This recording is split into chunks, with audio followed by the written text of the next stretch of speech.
This is the OnePlus 13, the very first flagship drop of 2025, and OnePlus has once again showed us the true versatility and uniqueness that you can actually get out of an Android smartphone. The OnePlus 13 starts at $899.99 USD for the 12 gig RAM and 256 gig storage model, and they also have one at $999.99. That's the 16 gig RAM option with 512 gigs of storage.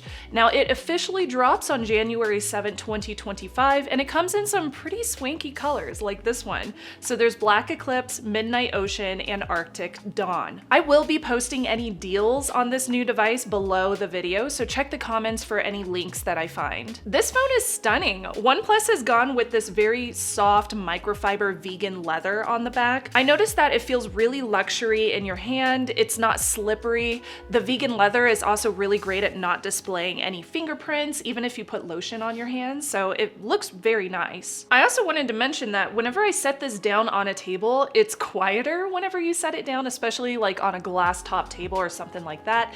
And given that it is made out of this leather, I don't feel like if I slam it down really hard, I'm gonna break the back of the phone. So that's kind of a new experience for me. Now, I've never experienced microfiber vegan leather in a device, so I can't say how it will hold up over time. I have tried leather cases like this one from Nomad. This is for an iPhone.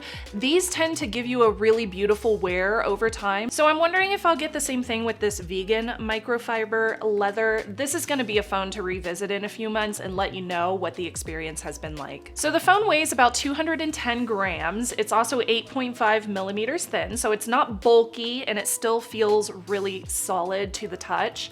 And similar to sister brand Oppo's new Find X8 Pro, it's got both that IP68 and IP69 ratings. So you can dunk it in water and you can also blast it with high pressure jets if you ever find yourself doing that. So I do wonder if we're going to see this IP rating as a trend this year. The OnePlus 13 boasts a 6.82-inch Pro XDR Quad HD Plus screen that's 3168 by 1440 resolution at 510 pixels per inch. That's pretty nice and dense.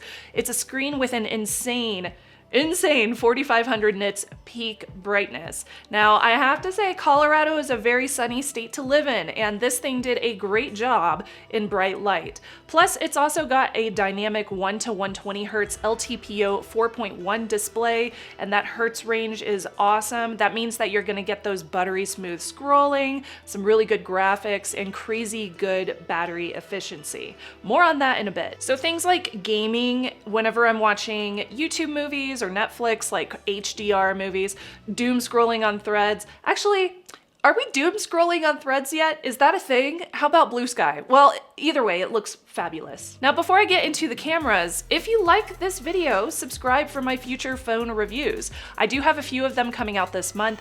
I have been testing several phones to start 2025 off with some reviews that I'm really proud of. I also wanted to say a big Patreon shout out to Corky1 and N. Krendel. Thank you so much for upgrading. You can join them and support my channel by going to patreon.com/Shannon Morse for perks like early access to videos and my private Discord. And of course, all the videos on my channel are always going to be free to watch, and I thank my YouTube members and patrons for making that possible. OnePlus teamed up with Hasselblad again for the cameras, and the results are fantastic. You got triple 50 megapixel cameras back there, including a Sony sensor for the main with an f1.6 aperture. It's perfect for night shots. The telephoto camera has this wild tri-prism lens tech. Light reflects 3 times for sharper zoom, at least that's what OnePlus told me. And the ultra wide is 120-degree field of view. It captures a great amount of detail. Now, captures on the main lens look nicely detailed. Colors are not as saturated as on my S24 Ultra, but they are a little bit more natural. The shots are very clear and the shutter speed is very fast. I have a bunch of example photography here to give you an idea of how this lens tested in both bright outdoor settings as well as indoor lighting like normal living room conditions and nighttime photos as well. Now, pay attention to the photos where I have bright lighting behind me. Those give you a really good example of how it balances the light between what's on my face, so it knows what the subject should be and it illuminates my face correctly, and it also doesn't overblow or blow out the background behind me. I love taking macro shots of my doggy's nose. It's perfect for boops. And in Colorado, we keep out our Christmas trees and lights up until the end of January. It's an old stock show tradition, so take that HOA.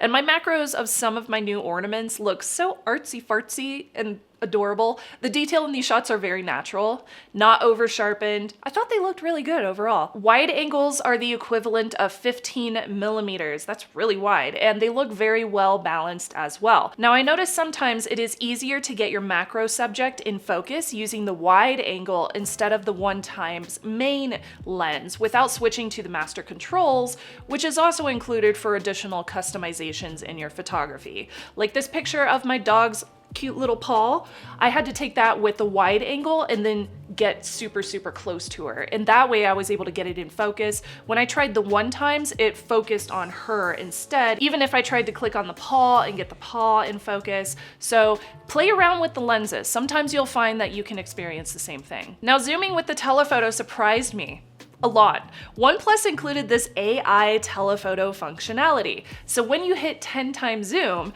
and anything after that, this thing zooms to 120, by the way.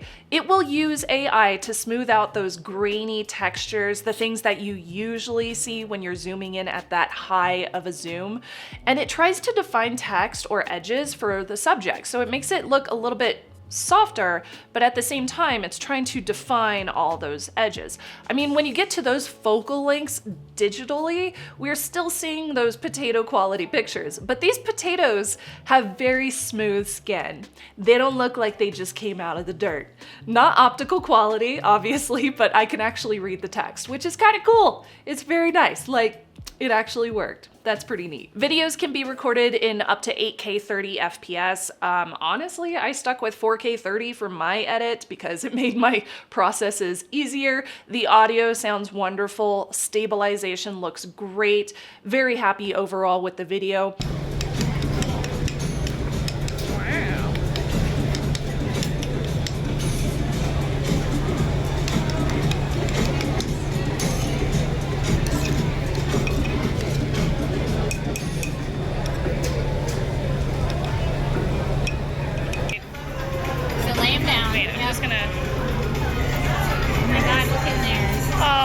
Sorry, sir.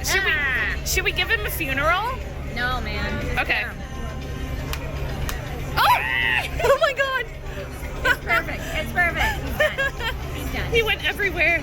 I'm so sorry, sir. Switching it up to the front-facing camera, my one critique here is that the lens does not get very wide for group selfies. The field of view is 90 degrees and it goes wide to 0.8 times zoom. Now the Pixel, in comparison, I think that one is excellent for group selfies, so that's what I would stick with if I was taking group pictures. Selfies, again, are not oversaturated. My skin tone, textures look correct. Even my dimple looks correct. It's not over sharpened. And the natural bokeh looks great, even though the aperture is relatively high at f2.45. There is a fill light and filters if you want to use those, like a beauty mode, but in my experience, I didn't necessarily have to.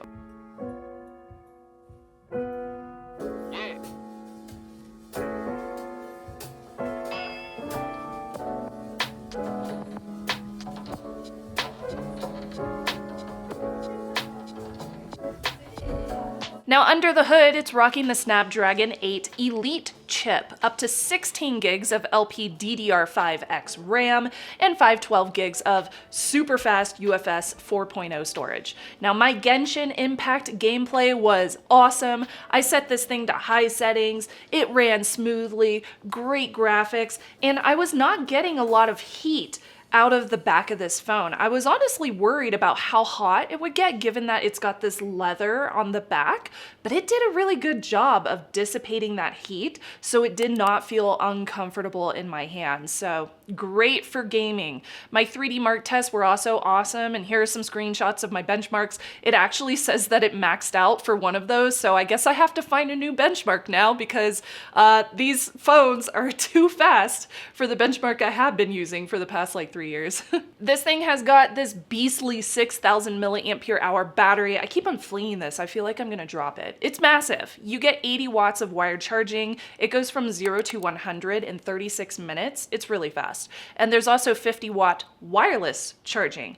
And the Super VOOC, let me grab this thing. The Super VOOC charger is included in the box. I love that. I love that they included it in the box. I'm super happy about that. Now, I do have some battery tests shown here. In my experience, I'm really trying to burn through the battery. I can get this down to 0% after like more than 8 hours, which is a really long time. But in general, you're probably not gonna be playing games for 8 hours straight, so the actual real usage will get you through a full day. I have left this device off the charger overnight and easily was able to get it through a second day of work because you don't lose a lot of battery overnight when it's just chilling there. And you're also getting, I would say, at least 16 hours of screen on time. It's quite a bit. It's a very good device when it comes to battery power. Now, obviously, your results are gonna vary depending on your usage. I'm more of a social media person. I use the camera a lot, and I'm going to be browsing a lot, writing scripts and stuff like that. But if you're doing stuff that's more heavy duty, then you're gonna get less than that, obviously. The operating system is OxygenOS 15. It's based on Android 15. It's super snappy, and I really like how organized and how easy it is to use the user interface when it comes to OnePlus phones. It's lightweight, it's very customizable, and it also has tons of AI features. Now, one of my personal favorites is this AI reflection eraser. You have to use it in the Photos app, which is included on the phone. It's actually pretty impressive. Like, I took this picture of an ornament. It did not remove all of the reflections, so it didn't make it like uncanny valley, but it did erase a ton of them. It took away a lot of those glaring images that you can see of all those little lights from the Christmas tree, so it made it a lot easier to see the castle within this little snow globe.